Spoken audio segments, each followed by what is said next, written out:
The boy on Santa's lap whispers, "Just food," for Mum, while clutching a grocery list written in crayon. The businessman freezes mid-step, coffee trembling, a memory flashing. Where in the world are you watching this right now? Tell me in the comments, and then lean in. Because what happened next is a Christmas story you won't forget. The mall air was warm enough to steam the glass, but the cold still found seams, sliding under doors, sneaking up pant legs. Bells rang out of sync with speakers that leaked canned carols. A machine coughed fake snow that drifted down, shimmered and died before it touched tile. People moved like a slow river around islands of sail racks and peppermint displays. On Santa's lap, a small boy in a red jacket leaned into the beard like it might hide him. His gloves were thin, the threads fuzzed from too many winters. He clutched a folded paper that had crayon ghosts ground into it, and whispered so softly the words should have evaporated. "Just food. For Mom. Please." Gabe heard it anyway. He froze with 1 foot half forward, coffee trembling in his hand. A slow slosh kissed his knuckles, hot, then cooling. He could smell cinnamon from the pretzel stand, and that plasticky new toy tang that always hung over December. And under it, way under, he smelled another winter altogether. Stale bread, metal heat from a radiator that rattled, the coal dust feel of being 10 and telling your stomach to hush. Food? Santa echoed, the ho-ho catching on his tongue. The elf with the clipboard glanced up, then down, then pretended to fix a velvet rope. The camera guy shifted, uncomfortable, one finger resting on the shutter like he wished the moment was already over. The boy swallowed. "For my mom and my sister. Just a meal. Rice and milk. Maybe eggs." He held up the paper like proof. The words weren't a toy list. They were block letters pressed so hard the crayon had broken. Milk, rice, eggs, a couple more smudged scribbles.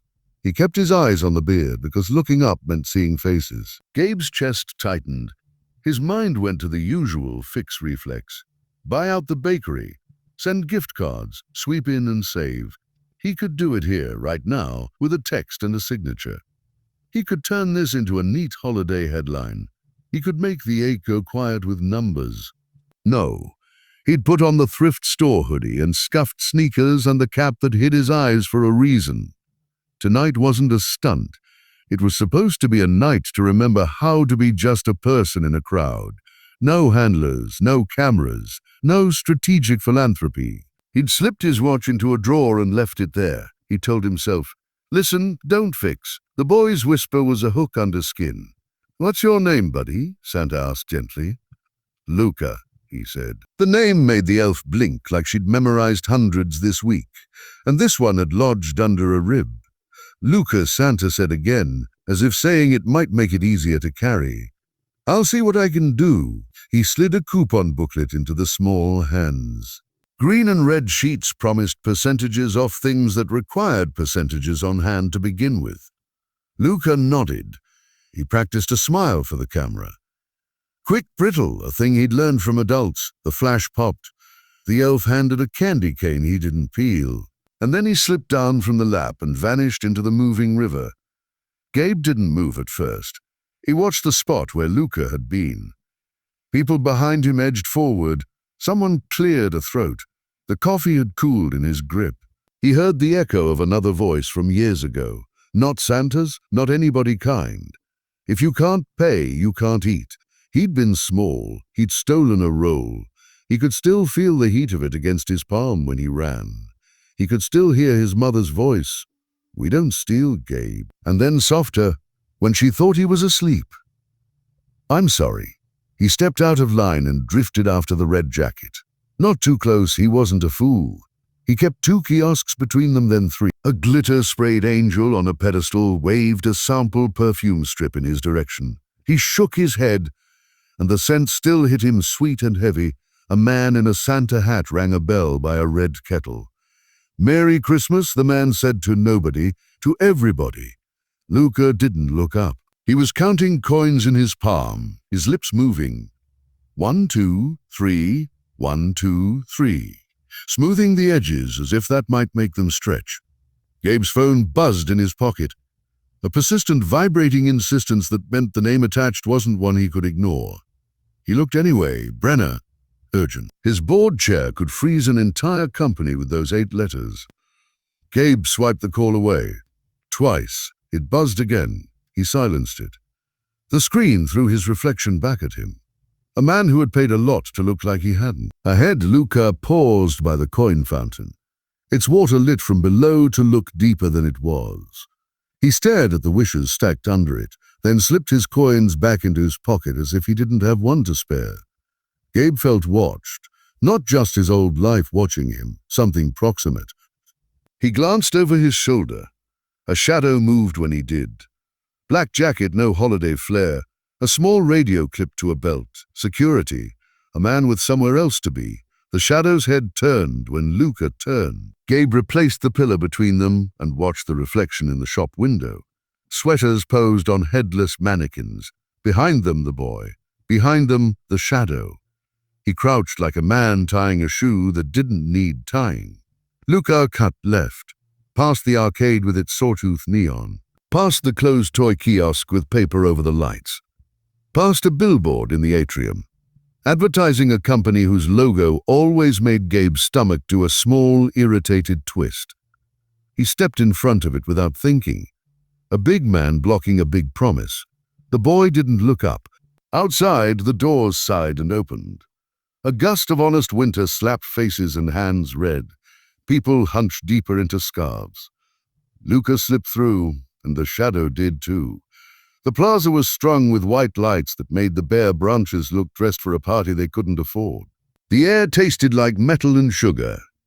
The bus stop bench held a little girl in a coat that could have been a sleeping bag. Her boots didn't match. She swung her feet, then saw Luca and stopped. I got a book of... He started, then seemed to realize how that sounded.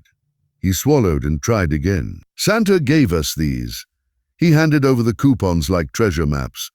The girl's face tightened with effort as she read the bold words. 2 for 1. She sounded out proud. What does 2 for? She tried again. Is Santa bringing dinner? Maybe, Luca said, like he was trying to make hope behave. If we help. He took a half step, then the world tilted under him. His knees buckled. The bench caught him on the hip and he slid onto it, bracing with one hand like the ground had gone slick. The girl's eyes went wide. Luca. Gabe moved without process. The coffee hit the trash can rim, missed, exploded into brown constellations on the snow. He reached out, and a hand clamped down on his shoulder even before his fingers found the boy's jacket. Sir, a voice said, close to his ear, solid and practiced and tired. Why are you following kids? Gabe turned. The security guard's badge reflected a row of lights. His jaw worked like he'd already decided how this would go. The shadow had a body now, and it was built to block. Gabe's mouth opened. No words came. The cold found his teeth. He was just another man in a hoodie, with a story he couldn't say succinctly. From behind him, the mall doors sighed again, and a different voice called out. He's the guard's grip tightened. The girl looked up at all of them with winter-flushed cheeks and a stubborn chin. And she was about to cry, and Luca was about to slide off the bench, and Gabe had never wanted to rewind a minute so badly. The voice cut through the air like a sleigh bell. He's with me! He's with me! The voice repeated, closer now. The kind of voice that had laughed through 1,000 ho-hos and still had the softness left for a child at the end of a long shift. Gabe twisted, relief and confusion, arriving in a single breath. Santa, without the suit. The man was older than the beard suggested. Beard gone, cap off. His hair was grey at the temples and pressed in a way that said he kept his dignity folded up neat in his locker. His street jacket looked like it had an old glue stain on the sleeve, the kind you get from fixing things for children. Tom, the guard said, already less sure. You know him, I know what he's doing. Santa, Tom, moved between the guard and Gabe with the confidence of a man who had once taught in classrooms where his voice settled arguments. He crouched next to the bench. Chief, he said to Luca, using a word that made the boy sit up a little. You with us? Breathe slow. I'm okay, Luca said, which was the first lie children learn. His lips were pale. The girl put a small hand on his shoulder. He didn't eat, she told Tom like that. Explained everything and nothing. Gabe found his voice. Let me.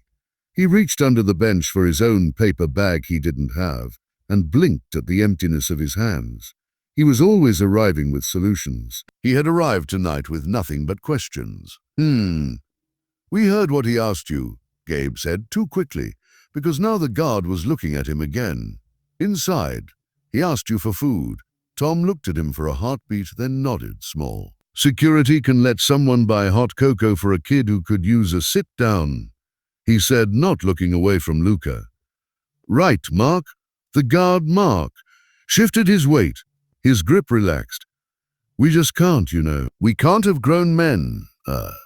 He gestured to following with his hand like the word had sharp corners. Understood, Tom said. I vouch. He was already guiding Luca up by the elbow. Come on, Chief. There's a cocoa cart that owes me 3 favors and 1 marshmallow. I don't, Luca started, pride stiff and fragile. It's for me, Gabe said, finding something like balance. He put a hand over his stomach, exaggerated it, and heard his own voice soften. Keep me company while I drink it. I hate drinking alone. Luca looked at his sister, then at Tom, then at the red coupon booklet clutched like a passport. Okay, he said, which sounded like maybe. Inside, heat flattened their coats and fogged their glasses. The cocoa stand steamed. The woman behind it had a smile that looked glued on, then real when she saw Tom. For your kids, she asked. For me, Tom said with a wink at Luca. But I'll share. He tipped his head at Gabe, and Gabe paid before he could think about strategy. 4 cups. He handed the first to Luca's sister, whose hands were almost swallowed by the cup. She breathed in the sugar like it was a blanket. The line moved around them. The mall felt like a different planet, 10 feet from the door. The sounds came back. A child's squeal in a store window, a man saying, "No, you can't have that," a parent softening it with "maybe next time." Gabe crouched to Luca's height. "I'm Gabe," he said, "because names make rooms easier. This is Tom. Just Tom," Tom said. "No magic, only discounts." The boy started, then stopped, because saying your name to strangers makes a thing happen. "Luca," Tom said gently, letting him own it by not asking. Luca nodded. He took a small sip and closed his eyes like warmth was a place he could go. He pulled the crayon list out of his jacket. It had a smear where eggs had once been eags, then corrected. Under the list, in the margin in blue crayon, were numbers that looked like prices with cents circled. Tom looked down at Gabe's hands. They were too clean, even with the coffee splash. Tom's eyes moved to Gabe's cuff. No cufflink tonight. A habit betrayed by the way Gabe still rubbed the edge like it was there. Tom filed the detail away without judgment. He recognized men who had once been one kind of boy and were trying to be a better kind of man. "Those," Gabe said, nodding at the list. "We can do those." Luca tucked the paper back inside his jacket as if the list might erupt into bills if exposed to air. "We're good," he said. An adult's phrase in a child's voice. We got coupons." The red booklet stuck out of his sister's pocket like a secret she couldn't carry all the way. She was 7, maybe 6. Eyes bright and too tired. "I don't want to make anybody feel weird," Gabe said, hearing his words get clumsy, human. "But I know a place where we can get groceries cheap and hot soup for now. You could keep me company while I eat?" "No strangers," Luca said immediately. His voice had a rule in it, filed and polished. "Smart," Tom murmured. He straightened. "How about I come too? I punched out early. The reindeer union said I had to." Luca looked at his sister again. She whispered into his coat. He nodded to something she said. "Okay," he said, "but not far." Pride pressed into the syllables like a thumbprint. They walked. The mall's gloss thinned at the edges, where the tiles went dull and the overhead lights flickered. A janitor hummed to himself, echo bouncing off the ceiling. They passed a store window with a billboard that tightened Gabe's jaw. The spotless, smiling face of a campaign for a company he knew down to the screws of its conference tables. His company. He stepped to one side without thinking. blocking Luca's line of sight. Luca didn't notice, but he noticed other things. He counted the steps between light poles. He counted the coins again and split them into 2 piles. One for bus later, maybe. One for if we need bread. He walked the way people walk when they're keeping a tally. Gabe's phone buzzed a 3rd time. He didn't look. He slid it to Do Not Disturb and felt a tendril of fear snake up anyway. He was a man who had built a life on never missing a call. He glanced at Tom. Tom's mouth tilted. A quiet amusement that said, I used to be in charge of 30 teenage boys with sores, and you're not the hardest thing I've seen today. Outside the mall, the wind did that thing where it finds the gap between your scarf and your neck and pops in to say hello. The sidewalks were salted. Salt crunching under boots that were too small for Luca and too big for his sister. A man on a corner asked for change. Gabe felt the weight of bills in his pocket like rocks. He didn't stop. He couldn't seem to pick one person over another at random. That was the thing about need. It multiplied as soon as you named it. Where we going? Tom asked, letting Luca lead and also letting him think he wasn't watching. Home, Luca said. It's okay, we're okay. They passed a boarded grocery, its windows papered with signs from summers ago. Features 99 cents will be. Bleached to ghosts. A stranger standing in a doorway said, not safe after dark, not unkindly. Luca kept his chin up. The girl's cough threaded into the night, small and sharp. Gabe took off his cap. The cold knifed his scalp. He put the cap on the girl's head before he could overthink it. It's clean, he said when she hesitated. I shower too much, she grinned around the cocoa cup. You smell like coffee and snow? She wasn't sure. That's better than some days, he said, and it came out warmer than he meant. They crossed a lot where the lights buzzed like flies. A stray dog trotted along a fence, decided they weren't interesting, and trotted on. Tom walked a half step back, taking up space like a shield. Do you have a job? The girl asked Gabe in the open way. Kids ask questions. Sort of, he said. What do you do? I fix things, he said after a second, and felt Tom glance at him like he'd turned the right screw. A billboard rose out of the dark on the far side of the lot, too big for the neighborhood. All glossy smiles and numbers with too many zeros. The sound it made was a puffed relief. Luca looked from the groceries to Gabe to Tom to the hall, trying to fit a shape around the kindness that had appeared like magic. Tom's phone buzzed again. He didn't look at it. Gabe stared at the envelope like it might jump. He didn't touch it yet. The part of him that was used to paperwork could feel the weight of bills inside through air. He didn't know if opening it would fix a thing or break something else. A siren bled in from the street unconcerned. The girl's breath evened. Mara's shoulders shook once, then again, then shuddered back into place. Who? She started. The door down the hall opened. A neighbor peeked out, hair tied up, flower on her cheek. Somebody left this for you, she said, and her voice went gentle in a way that made Gabe's throat do a stupid ache. Said they heard your wish. Mara looked at the mountain of bags, at the envelope, at her kids, at the men in her kitchen. For a second it looked like she might let herself lean. Then she caught herself. We don't, she said. Tom put a hand on the back of a chair. Sometimes we do, he said. Mara's mouth opened on another sentence. The stairwell filled with light. Someone, somewhere had fixed it.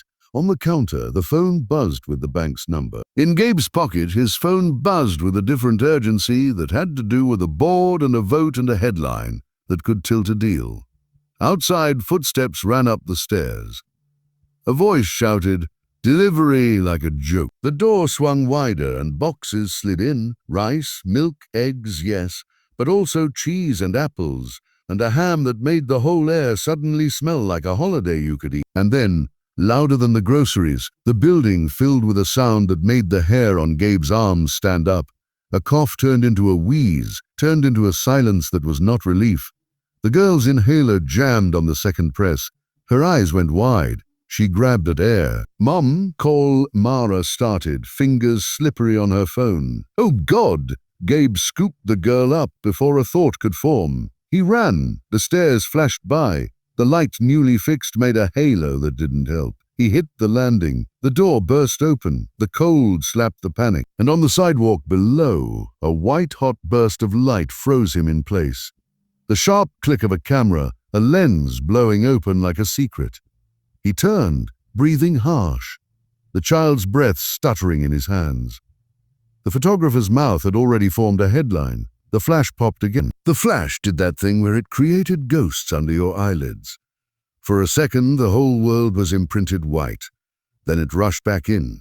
The cold, the siren speed of panic, the small body in his arms trying to find a rhythm. Move. Tom's voice from behind. Feet fast on the stairs, Mara right behind him. Don't look at him, move. Gabe didn't have to be told twice. He shouldered through the small cluster that forms around Hughes and Pay. The photographer, Beanie, breath puffing like a dragon, tracked backward, taking shots because that's how he paid whatever rent was printed on his red notice. Hey, he called. Are you? Gabe kept his face turned away. The girl's fingers were inside the collar of his hoodie anchoring. He held her like precious cargo and like a person. Tom sprinted out onto the street, arm up like a traffic cop born from thin air, stopping a car with nothing but human will. It worked. The driver saw the child's face and opened the door without asking questions. "Hospital," Tom said, and the words snapped like a rubber band. He slid into the passenger seat. Mara climbed in back first, dragging the door shut, pulling her daughter onto her lap, fighting the seatbelt and the need to hold on. Gabe got in last, nearly sitting on his own fear. The driver drove like a good person in a bad moment. In the back seat, the girl's skin went ashlight. Gabe held the inhaler, shook it because that was what hands did, tried the spray again, nothing. He fumbled with the cap, his own breath going wrong. Tom twisted around to say, "There's a spacer in the bag, check." And that one phrase was so absurdly shop teacher specific that it calmed Gabe's fingers.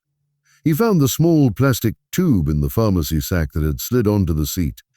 He fitted inhale to spacer to mouth, counted with his own lungs. 1, 2, 3.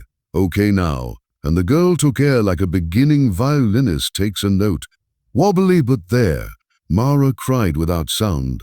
She pressed kisses to a damp forehead. "You're okay, you're okay, you're okay," she said like she could make it so with rhythm. Gabe looked out the back window once. The photographer was a block behind and still shooting. He took his cap off, put it in the girl's lap. Then he realized it was already on her head and he had given it away. He wanted to laugh at himself. He didn't. The emergency room was a crowded room with tired chairs. A nurse with a ponytail held together by purpose took one look at the child and waved them in past forms. "Back," she said. Now doors opened, curtains whispered closed. Oxygen hissed like a quiet snake. Gabe was not a person in the room anymore. He stood just outside the curtain, one hand wrapped around the other like he could hold still the impulse to do too much. Tom stood beside him. Tom's hand found his shoulder and squeezed once, as men with boys' hearts do when words are barely teeth. "What is this to you?" Tom asked softly. "A promise," Gabe said, surprising himself. "From when I was small, I told myself, if I ever got to a place where I could pull someone back from the edge, I'd do it and I wouldn't make them feel small for needing it." Tom nodded like that was the single correct answer to a test. "You're doing okay," he said, "even with all that buzzing in your pocket." Gabe realized his phone had a pulse like a living thing. He pulled it out. Notifications stacked on notifications. News ping. Mystery Good Samaritan caught carrying child with a blurry photo. Hoodie, jawline, enough for a person who wanted to know. Messages from Brenner. "Where are you? We have a crisis. If this is you, the acquisition is in play. Do not comment to press." A message from his PR head. "We can spin this into an initiative if we get ahead of it. Draft statement attached. And because the world is also full of friends, you okay?" From someone who knew how to ask a big question with small letters. He slid all of them away. He typed one text to a number labeled Aunt June and had the thought. He hadn't typed that name in a long time. Caught up trying to be good. He hit send before he decided if that was a stupid thing to do. A nurse opened the curtain. She's breathing, she said, wheezing less. Do you want to come sit with her? Mara nodded so hard her hair came loose. Gabe stayed where he was. His body wanted to go in and fix more, but that room was for mothers. He let his lungs let go a little. The ER smelled like hand sanitizer and something metallic that lives in hospitals, no matter how clean they are. Tom leaned on the wall. You aren't the wrong guy, are you? He said to Gabe. Not a question, a kindness. I'm the guy who doesn't want to make a scene, Gabe said. And the guy who very likely already did. Tom's phone buzzed again. He finally looked.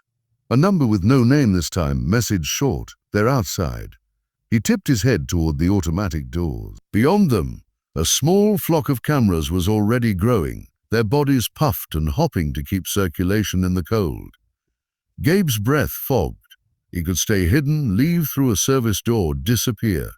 He could slide into a driver's back seat and regret everything loudly into a drink later. He could write a check the size of absolution and be done. Mara stepped out of the curtain. Her face had that wrecked glow of a crisis that didn't end in catastrophe. She wants to show you her robot sticker, she said to Gabe. And the sentence alone made his knees go weak. He took one step and then another. The girl showed him the sticker on her wrist like it was a diploma. They had butterflies, she said seriously. But I'm not a butterfly. No, he said. You're an astronaut who knows how to count to 3. He didn't know why that made his own eyes hot. Mara's mouth worked. She was not a woman who liked to be indebted. He saw the battle on her face. She turned to Tom, because asking the man in the beard without the beard felt easier. I don't know how to. There are groceries in my kitchen. I can't say thank you, Tom said softly, like a father teaching a child how to take without shame. And later you'll make soup for someone who needs soup. Thank you, she said, looking at Gabe, for carrying her. And for whatever is in that envelope I didn't open because I didn't want to owe a ghost. Open it, Tom said. Ghosts don't use tape. Gabe flinched at that because he felt seen and he didn't know what to do with it. Before Mara could say anything else, the ER doors slid wide. Reporters spill in like cold air. A nurse tried to stop them, but headlines pay rent too. Flashes popped, softer than before but sharp enough. Gabe raised his hands like surrender. One of the reporters called his name, his actual name. Mara's eyes snapped to him. Lucas did too. He'd arrived at the edge he'd built this night to avoid, and there was nowhere else to go. He could lie and prolong the inevitable. He could shrug and walk away. He could, no. He looked at Mara first. I'm sorry, he said. I didn't say it because I didn't want to turn you into a story you didn't consent to. I just wanted to listen and not break anything. He swallowed. My name is Gabriel North. Mara blinked. The Gabriel North from the buses and ads. She said the last word like it tasted like plastic. The one who runs the thing with the phones and the Luca added, eyes wide, trying to pull commercials into reality. He nodded.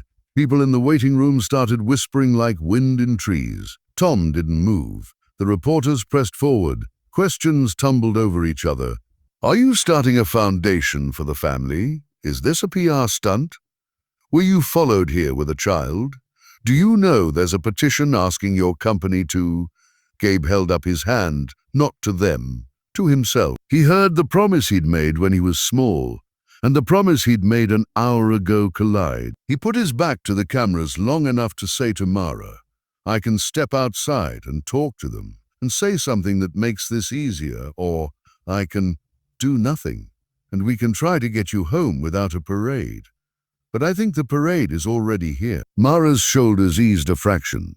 Not relief, not acceptance. Something like choosing. If you stand out there, she said, say words that help other people, not just us. I can do that, he said. His chest felt tight, but not from panic exactly. From the weight of doing a thing right. He walked to the automatic doors. They opened for him because that is what automatic doors do. The cold kissed his face. The cameras found their angles. A boom mic made him laugh for no reason it had any right to. Hi, he said, and the microphones leaned. I'm Gabriel North. I'd like to talk about dinner. A chuckle rippled. Someone said, "Is this an apology?" Someone else said, "Is this an announcement?" "It's a confession," he said. "I eavesdropped on a boy who asked Santa for food. It ruined my night in exactly the way it needed to." We can do better than kids asking for dinner, like it's a luxury. Brenner would tell him later that this was not the opening line they'd designed for him for earnings calls. Good. He went on, the words finding him on their own. He talked about grocery lists written in crayon and coupon booklets given in good faith, and how nothing about hunger was accidental. He said his company would seed a fund, not to buy headlines, but to stabilize families like items on that crayon list. Rice, milk, eggs. He said there would be no means testing that humiliated, only trust. He said restaurants in the city would be paid to feed people on slow nights and grocers, reimbursed for carts that needed to walk out full. He said, "I challenge anyone with money that sits around waiting for yachts to match what I'm putting in and do it before the year ends." Numbers? A reporter called because numbers are the only way some people hear. "Big enough to get your attention," he said. "Bigger if you do your job and make them call me tomorrow to say they want to be bigger than me." "Is this because you were photographed?" someone else asked. Sharp. "It's because a child asked for food in a temple to things," he said. "And because I remember what toast tastes like when you didn't get your half." His voice fractured on that last word without his permission. He let it. They asked about the acquisition. He said, "It'll live or die on its merits. And if it dies because I asked people richer than me to be kinder, I guess I'll start my new year with different meetings." They asked if he knew the family. He said, "I know their names now because they told me, and because we shared hot cocoa, and because I carried a girl who breathed like a hummingbird. I'm going to keep knowing them if they let me." Behind him through the doors, Mara watched, mouth set, eyes wet. Luca watched, counting the number of cameras with a nervous tick of his chin. The girl fell asleep with her robot sticker winking. When he came back inside, Tom handed him a paper cup of hospital coffee that tasted like decisions. "You did all right," Tom said. Gabe laughed, a breathless sound. "Did I? You didn't make it about you while making it about you. That's a cultural achievement." Mara put her hand out. He took it. Her grip was dry and strong and human. "I don't want to be anyone's charity," she said. "I don't want you to be," he said. "I want to hire you. Or if that feels like another version of charity, I want to train you for a job you want that we'll pay for with childcare included and—" She blinked. "What? I looked at your hands," he said, flushing. "Because that sounded like a weird thing, you fix things. The cabinet in your kitchen wasn't broken. It was, thought about. You'd be good on a team I've got that goes into buildings like yours and makes them not fall apart." He stopped himself, because he was doing the thing where he turned into a freight train. "If you want." She stared at him, then at Tom, then at her sleeping daughter, then at Luca, who had curled into his coat like a question mark. "I want," she said, and the word was a cliff she'd been circling for months. A nurse brought forms. A coordinator from a local non-profit, Gabe, had texted during the press conference, arrived like a fairy godmother without the wand, tablet in hand.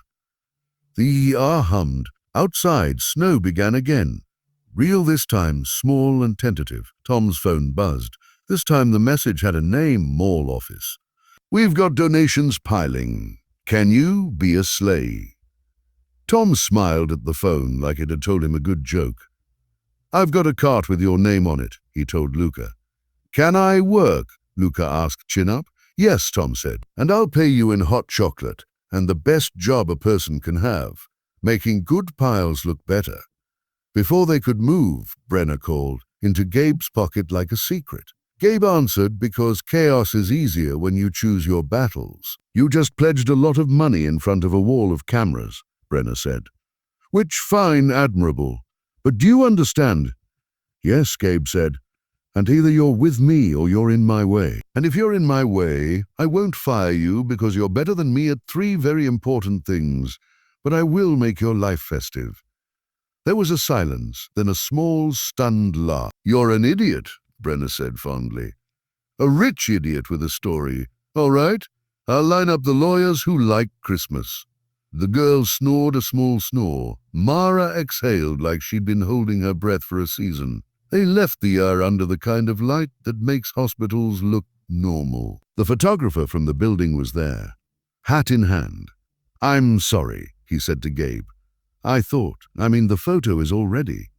He gestured at the sky like the internet lived there. "Send me your invoice," Gabe said, surprising both of them. "What?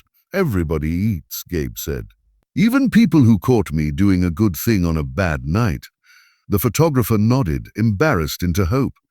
"Okay." They drove back to the building with the heater on high and the windows fogged. The lobby's pine smell welcomed them like it had been working up to it all night. In the apartment, the groceries waited, patient. The white envelope sat on the counter, unclaimed. Tom wheeled in a cart piled with donations from the mall. "Don't ask me how I got this out the side door," he said, with the conspiratorial glee of a man who had once rolled shop projects down hallways without permission. "Thank the elves." There were blankets, the thick kind, with silly prints. There were pantry things and little luxuries that somehow make you remember you are a person. Shampoo, a candle that smelled like citrus and clean, socks with stripes. There was a toy. One toy. Because sometimes a thing that isn't necessary is absolutely necessary. A small robot kit that promised you could build a friend. Luca's sister reached for it with a reverence that broke Gabe's heart cleanly in a different place. The landlord knocked again, hat in hand. "The 48 hours," he began. "We'll have proof of payment in the morning," Gabe said. "It wasn't a threat, just a plan," the landlord swallowed. "I also brought soup," he said, lifting a dented pot. "My mother's. It's too much for me. I live alone." He said the last softly, like it explained why he had a pot big enough for 4 and a silence big enough to fill it. Mara blinked at him. "Thank you," she said, and this time there was no iron in it. Everyone set to measuring and stacking and putting away. The kitchen filled with warm smells that weren't memory anymore. The ham went into the oven. The rice measured itself by habit and still somehow made more. The empty fridge became an invented landscape of possibilities. The faucet ran like a creek after thought. And then the world's attention barged back in through their phones. Someone had posted the photo. The headline at the top of the screen glowed. "Millionaire carries girl from tenement. Secret Santa or stunt." Comments bloomed like moss, some kind, some cruel, all certain. Luca was the first to see. He stood by the window, watching snow fall like it was trying to be gentle, and glimpsed a stranger's phone and his friend's face and his helper's name under it. He turned slowly. He looked at Gabe. His mouth opened. "You're?" he said. "You're him." Half awe, half betrayal, all child, the words hung. Mara looked from her son to the screen to Gabe. "Yes," Gabe said. "I should have said it sooner." The oven ticked. The ceiling light hummed. Outside, a siren started up again, far away, like a reminder that the world was still the world. Luca's chin trembled. "Are we a story?" he asked. He didn't mean the headline. He meant, are we going to be something people talk about instead of a family? Gabe opened his mouth to answer. The lights flickered, went out. The apartment fell into a soft shadow. Somewhere in the building, someone cheered because they liked candles. Someone else swore. The heater sighed to a stop.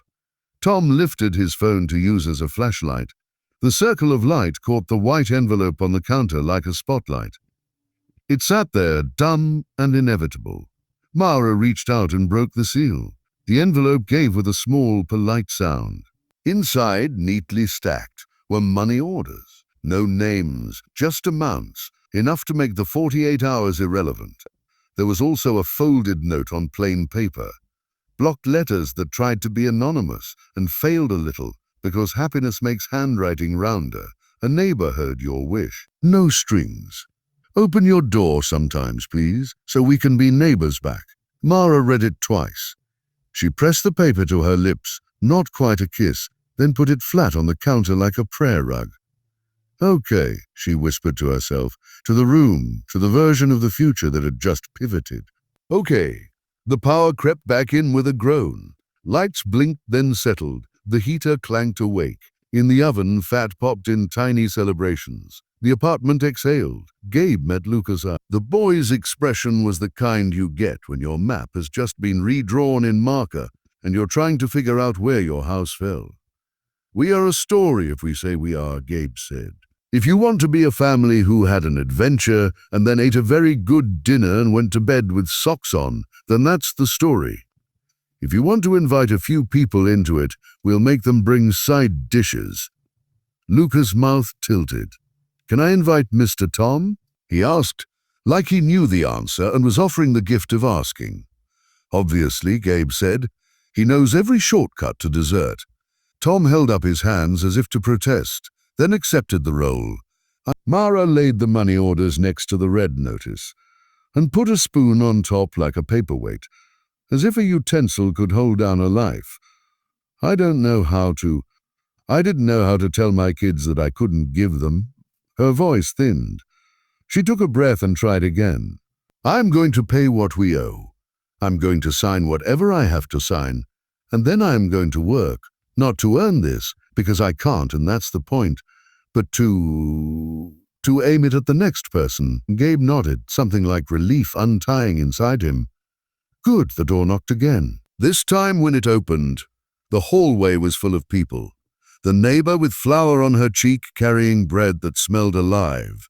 The landlord's ex-wife with a tray of cookies that had broken in transport and therefore tasted better. A teenager from down the hall holding a plastic tub of ornaments shrugged into competence. Saw the lights go out, she said, pretending that was why she was there. And I know how to reset the building's breaker if it does it again. Come in, Mara said, and the words tasted right. She felt the room shift around them, walls scooting back to let more breath in. Brenner texted again, just a photo this time. The stock price graph with a dip that had already, if you know, turned into a small upward arrow. They like it when you're a person. Then do not get used to this. Then I'm proud of you.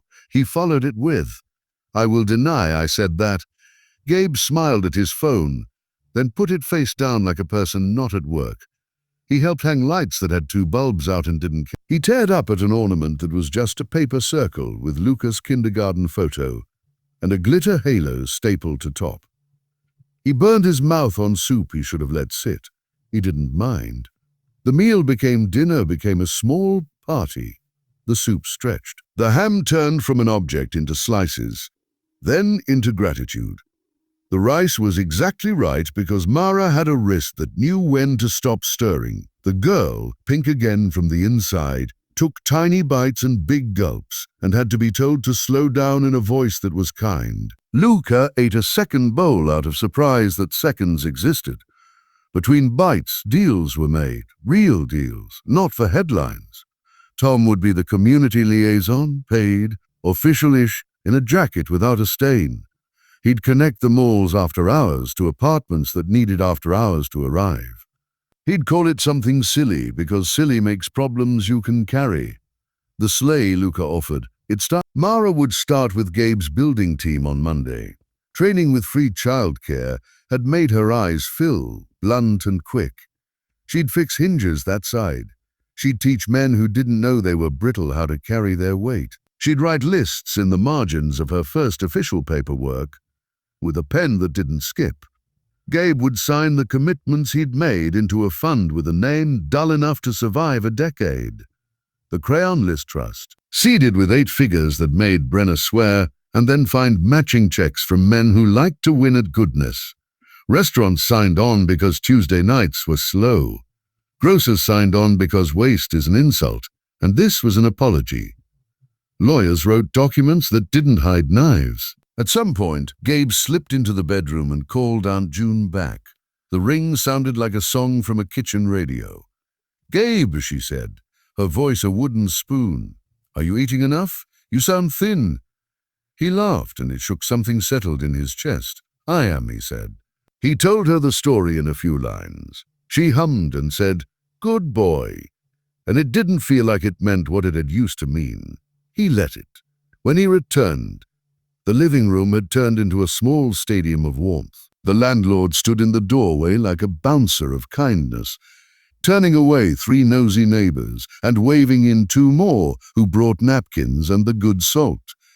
The teen with the ornaments had found a sturdy branch of a plant, pretending to be a tree, and hung a string of lights on it. It looked ridiculous and brave. Gabe caught Luca staring at him, not with the big-eyed version of awe the cameras like, but with a different calculation. "Do rich people eat soup?" the boy asked. "The good ones do," Gabe said. "Were you hungry like me?" Luca asked, trying to make 2 parts of his world overlap cleanly. "Yes," Gabe said. He kept himself from adding context that would have made him the center. "Enough that I remember the taste of sock lint, because I was too proud to ask for help." Luca grimaced and laughed at once, because being a person is gross and funny and true. He studied Gabe's face the way he studied prices. "Are you going to be our friend?" he asked. "Like the robot kit promised on the box." "If your mom lets me," Gabe said, looking to Mara for permission he needed. She nodded small, and that small nod felt like a coronation. The photographer from earlier appeared in the doorway with a casserole held like a passport. He'd shaved, which made him look like he had tried. "Bought it," he confessed, "from the place with the good lasagna." Can I, you know." "Come in," Mara said again. "Easier this time. Eat."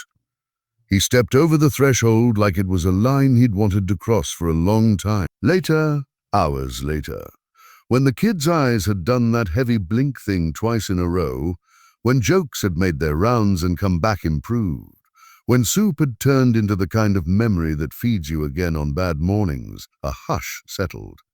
Outside, the snow decided to commit. It felt soft enough to make the world feel new. Luca tugged Gabe's sleeve. "Can I show you something?" he whispered like an accomplice.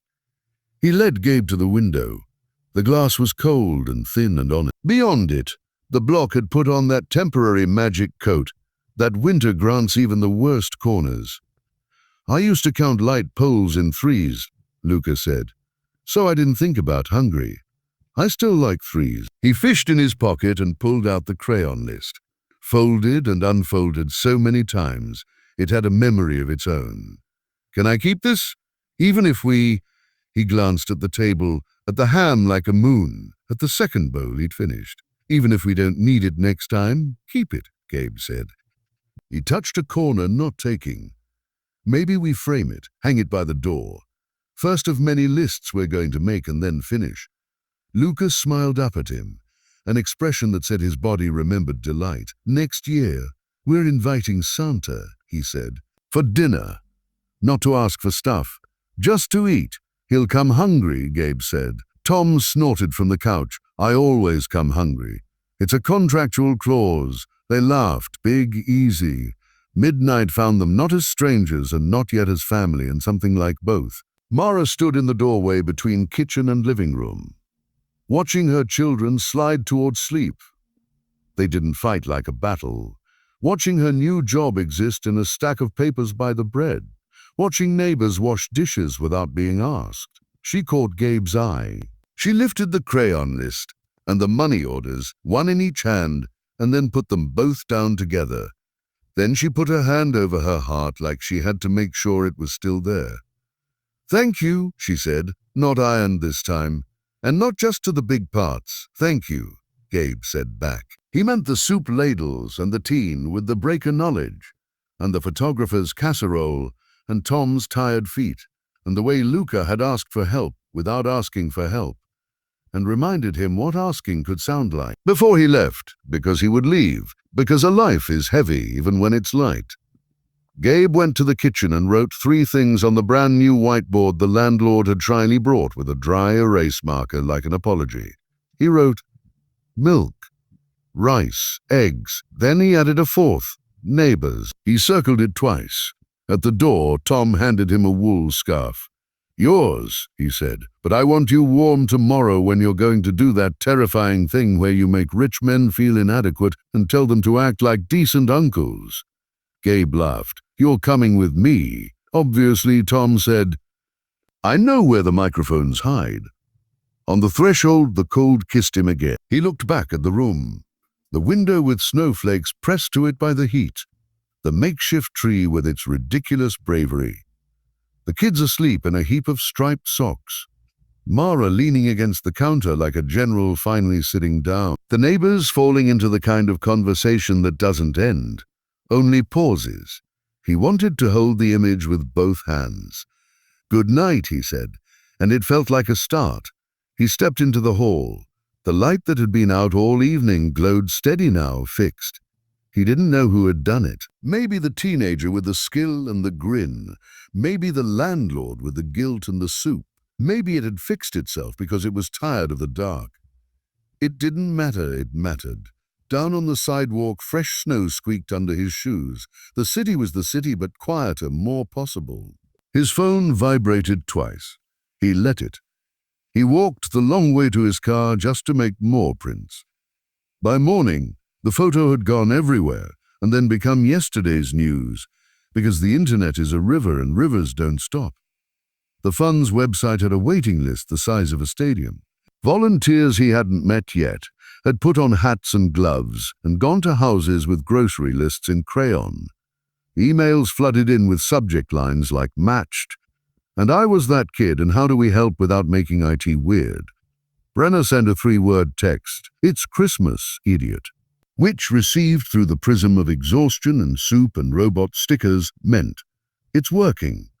At noon, they held a small press thing in the mall because irony deserves a place at the table. Not big, just enough to give the sleigh a garage. Tom wore a tie that didn't match anything and looked perfect.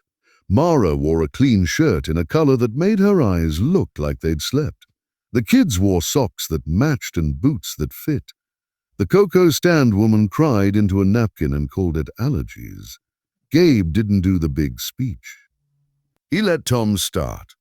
Tom told a story about woodshop and cutting on the line and sanding the edges so you don't get splinters. About how you could cut the same board 2 ways, and only one makes a shelf anyone trusts. He said the sleigh would come in the back doors of places that needed back doors to be used. He said, "You tell us what you need. We will not guess. We will not assume. We will listen." A reporter tried for gotcha. "How will you prevent fraud?" she asked. Mara took the mic. "By not confusing being poor with being criminal," she said, steady. "By trusting people who ask for milk more than people who make jokes about poor people's phones." The crowd didn't cheer. It did something better. It nodded. Luca tugged Gabe's sleeve. "Urgent." "Can I say something?" he whispered. "You can say everything," Gabe whispered back, and waved him forward. Luca stood on a small plastic crate. He held up the crayon list. Cameras angled. He swallowed. He looked at the cocoa stand, then at the pretend snow machine that spit glitter on cue, then at his sister's robot sticker, then at his mother's hands. "I asked Santa for food," he said into the mic that made his voice big and tiny at once. "I thought I was doing it wrong. I wanted a robot, but I wanted food more. I'm not wrong. Kids shouldn't be hungry. And you can't eat a coupon." He paused. "But you can eat soup," Tom barked out a laugh. The mall laughed with him. Luca grinned, Quicksilver. "Thank you," he said, small again, just a boy. "We're okay now. We're going to help you when it's your turn." He hopped down. His sister grabbed his hand. The cocoa lady started ladling like it was a sport. A man who'd been pretending to shop put a 20 in the red kettle because shame can be a tool if used kindly. Gabe stood a step back and watched as the thing they were building took on legs and hands not theirs. He felt something in his chest that wasn't pride and wasn't relief and wasn't the old shame. It was a quieter thing, an almost invisible thing that asked nothing and offered something. Joy, maybe, but without the decorations. He had a lot of work to do. Boring work, contracts, schedules, binders, meetings where he'd have to say, "No, we don't require a picture of your child to prove they exist," and mean it with his whole face. He'd have to call aunties and uncles who worked in places where papers got stamped and convince them to stamp his. He'd have to stand back when men with cameras wanted to make him the center and point at the people stacking cans instead. That evening, because a promise to a kid is a binding legal instrument. He showed up at the apartment door with a pizza he'd burned slightly, because he'd tried to cook like a person who cooks and failed like a person who orders. He knocked 3 short, 1 long, because that was the rhythm they'd invented. Luca opened with a look that said he was going to make fun of the pizza. He did. It was excellent. They ate on the floor. The robot kid's first piece was already assembled badly in a charming way that would make Tom happy when he got to help. The whiteboard had new words on it. School forms. Tom at 10. Job Monday. Cookies for Ms. Patel. Invite Santa. Neighbors drifted in and out. The landlord fixed a hinge that didn't need it just to be part of something. As the night thinned, Luca got that thoughtful look. I think we should make a rule, he said.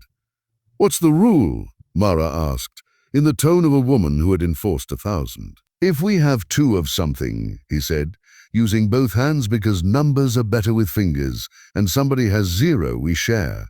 If we have 1, and someone has 0, we ask Mom. Mara considered it like it was a tenancy agreement. Approved, she said solemnly. Gabe wanted to say something big and wise, and ended up saying, that's a good rule, which it turned out was the big and wise thing anyway.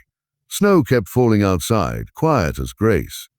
They put the kids to bed. They stood at the window, not quite touching, watching a city that had not changed, still looked different because their corner had. Streetlights wore soft halos. A bus sighed and kept going. Someone across the way shook out a tablecloth of laughter and pulled it back inside. Mara's reflection hovered beside his in the glass. She looked smaller there and somehow taller. I thought I was going to break, she said quietly. Tonight, the notice, the door, the way the fridge hummed like it was making fun of us. She shook her head, a tiny motion that knocked something loose. Turns out people hold. They do, Gabe said.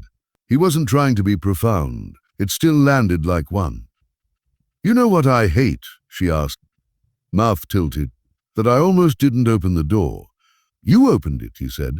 That's the headline, she snorted. Please don't give them another headline. He smiled, and the smile had the same tired, pleased look as the rest of the room. Deal from the bedroom. Luca coughed once in that ordinary way that means sleep is deep and safe. His sister murmured something about astronauts and robots, and then sighed like she'd set down a backpack she'd carried all day. Mara's hand drifted up as if of its own accord. Not to take his, but to rest close enough that, if either of them needed to, the crossing would be easy. I'll take the job, she said, as if she hadn't already. And I'll be good at it. And when someone tries to make a joke about charity, I'll bring them here and point at the whiteboard and the soup spoons and tell them to hush. You'll be terrifying, he said admiringly. Good. She let the words sit solid and warm. On the counter behind them, the whiteboard caught the light. Milk, rice, eggs, neighbors, circles around neighbors like someone had drawn halo. Next to it, the crayon list, creased and beloved, waited in a cheap frame the teenager downstairs had found and spray-painted gold. It looked like treasure because it was. Gabe felt that old thin hunger in him flicker and finally quiet. He thought of the boy he'd been, fingers on a roll he hadn't paid for, running on cold air and shame. He thought of the promise he'd made with a child's certainty and an adult's memory, that if he ever could, he'd make sure another kid didn't have to learn the taste of lint. The promise felt not finished. That's not how promises work. But carried, shared, a knock came, 3 short, 1 long, and Tom stuck his head in without waiting for an answer, because that was his practical gift. He held up a beat-up paper crown from a cracker and raised his eyebrows. Ceremonial business, he announced. We are instituting a solemn tradition. Anyone who makes a good rule gets to be king for a minute. Lucas asleep, Mara whispered. Tom nodded gravely. Then we crown his mother in proxy. Gabe bowed to no one in particular. Tom placed the ridiculous crown on Mara's head. She rolled her eyes and kept it on anyway. Do I have to make a speech, he asked. No, Tom said, but you can decree something. She looked around her kingdom. The sink full of clean dishes, the dripping boots by the door, the robot kid half assembled and entirely loved. Neighbors who didn't know when to leave, and that being the best thing about them. "Fine," she said. "I decree a bedtime snack." "As your community liaison," Tom said, "I can produce cookies." He did. Someone had put them in a tin shaped like a drum. They tasted like butter and someone else's family. When the room thinned and the neighbors finally obeyed the laws of physics and drifted home. When Tom promised to meet them at the mall at 10 sharp with a cart that squeaked and a plan that didn't. When the last mug hit the rack and the last light was turned low, Gabe reached for his coat. "You don't have to," Mara began. "I know," he said. "But if I don't go now, I'll sleep on the floor, and then you'll wake up to a large man in a hoodie drooling on your rug, and we'll have to explain that to the building's group chat." "We don't have a group chat," she said. "You will by morning," he said. "The teenager will start it. She'll name it something cool. I'll be afraid of it." Mara laughed. Then, before he could leave, she stepped forward and did the thing her body had circled all night. She hugged him, not a dramatic, movie score hug. A practical one, an exchange of weight. "Thank you," she said into his shoulder, "for carrying her, for not making me feel like a headline." "Thank you," he said into her hair, "for letting me help like a neighbor instead of a story." They pulled apart with the comfortable awkwardness of people adding a new tool to their kit and not wanting to drop it. He opened the door. Cool air slid in, smelling like snow and car exhaust and beginnings. Halfway into the hall, Luca's small voice floated out, thick with sleep. "Gabe." He turned back. Luca stood in the doorway to the bedroom, hair upended, eyes heavy. He held the framed crayon list like a shield and a trophy. "Don't forget," he said, fiercely solemn. "Next year we invite Santa for dinner, not to ask. To eat," Gabe said. "I won't forget."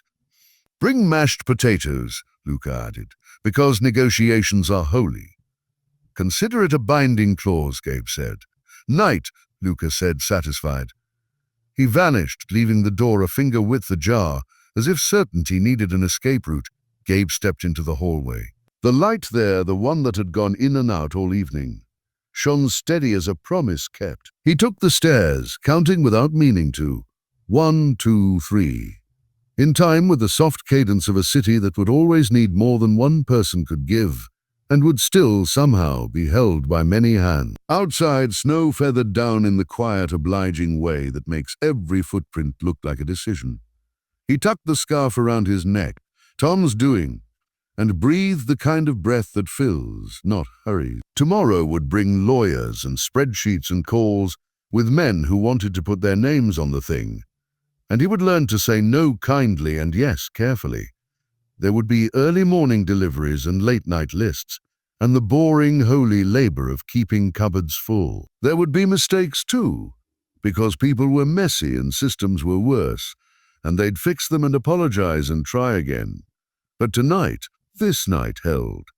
A boy had asked Santa for food. A stranger had followed him out of the mall. 100 small mercies had linked arms and made a chain strong enough to pull a family back from an edge.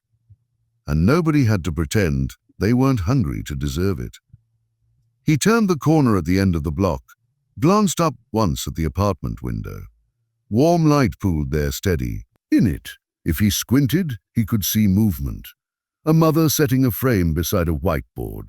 A girl turning in sleep, robot sticker flashing. A boy folding his hands behind his head like a captain who'd steered through a storm. A retired shop teacher hanging up a silly crown on a nail. An empty chair that would be filled again tomorrow by a neighbor who'd remembered the breaker. Next year, Gabe said to the street and the snow and his own breath, "We set a longer table." He said it like a promise. He meant it like a plan. And somewhere through the soft, private hush of falling snow, a bell rang.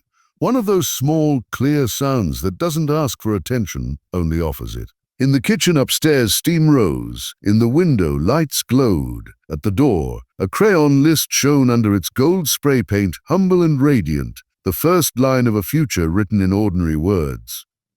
Christmas didn't fix everything, it never had. But tonight, in a building that had learned its own heartbeat again, it had fixed enough. And that was how they ended the year. Warm food on plates, socks on feet, neighbors in the doorway. A boy asleep without counting, a millionaire walking home through the snow feeling, finally, exactly like a man.